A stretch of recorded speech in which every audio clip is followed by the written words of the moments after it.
What are we doing here? And where are we gonna go? It's like we just woke up one morning, and then it's welcome to the show. Don't ask any questions, just go with the flow. Make as much money as you can, and try your best not to get broke. Copy everything you see on the TV, from the hairstyles to the clothes, and don't think too often, just do exactly as you're told. And if you ever get confused, then just turn towards the alcohol. You'll still hear your thoughts, then just turn up the radio as you learn to live a lifestyle of drugs, sex, and rock and roll. But in all honesty, I just need to know, is there more to the cycle than growing and getting old? Living and dying just to leave behind a happy home and a whole lot of property that somebody else is going to own. I just really need to know before the casket's closed, 'cause I'm not willing to gamble with my soul, nor am I ready to take any chances. These are just simple life questions, and I'm just searching for some answers. Like, what are we doing here? And what is our purpose? How did we get here, and who made us so perfect? And what happens once we go, or is this world all really worth it? Questions we don't answer because apparently we don't really have to. There's no purpose to this life and our existence is merely natural. Then in that case, please let me ask you, did you create yourself, or was it somebody else who had fashioned you? 'Cause you're a being that's impeccable, faultless and unparalleled. You're a product of supreme intelligence, and I'm merely being rational. For there isn't a camera on this earth that can come close to the human eye, nor a computer that can compete alongside the human mind. And if the whole world was to come together, we wouldn't be able to create a single fly. So many signs, yet we still deny. As science tries to justify that all this could come from none, when it's a simple sum. 0 plus 0 plus 0 cannot possibly ever give you 1. So from where did all this order come? For everything has its origins, a maker, a creator of its own. I mean, the only reason you're watching this video is because somebody had to press upload. So we can believe in the Big Bang, but I'd rather believe in He who caused it to explode. Allah, the creator of everything along with every single soul.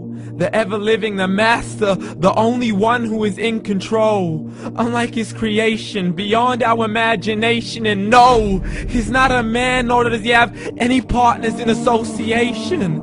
He's on his own. And no, he did not ever leave us alone. Just like every manufacturer, he left us with an instruction manual. The Quran and Islam, and I'm sorry to jump to conclusions, but it's the only one possible. The only definition of God is the one and only supreme being. It's logical, a book with 0 contradictions, with miracles that are both scientific and historical, all revealed over 1400 years ago.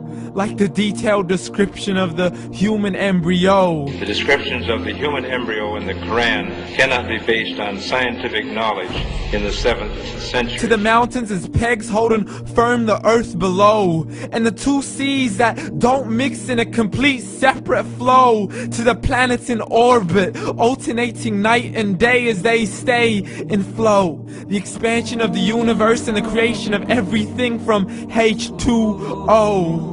To the stories of the past and the preservation of Pharaoh.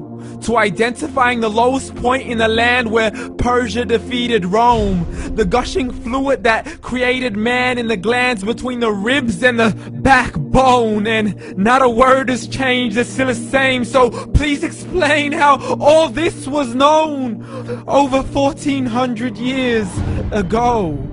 To a man who couldn't read or write, as he would recite whatever the angels spoke. And if you still don't believe, please try to come up with something that's even close. But you can't, so we took God as a mockery and his messengers as a joke. Muhammad could not read or write. How's somebody who can't read or write gonna start a religion? Dismissed his scriptures as legends and tales of the ancient folk, as we live life according to our whims, desires, and hopes.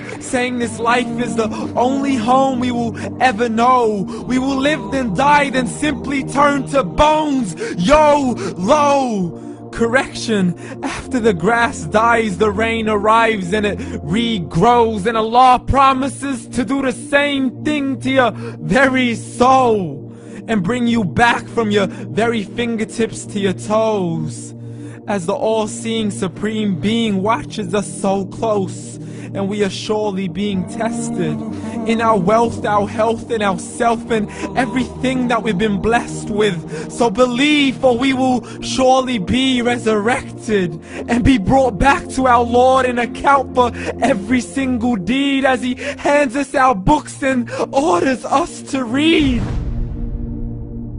From the bad to the good and everything in between. You yourself are sufficient for your own accountability, so don't be mad at me. You are the one who thought He wouldn't come back to me. I gave you a whole life long to search after me, but you were busy in all that which was temporary. So read, and glad tidings to all those who believed. And if you disbelieve, read. And don't let that day be the first day you find out what your life really means. Read.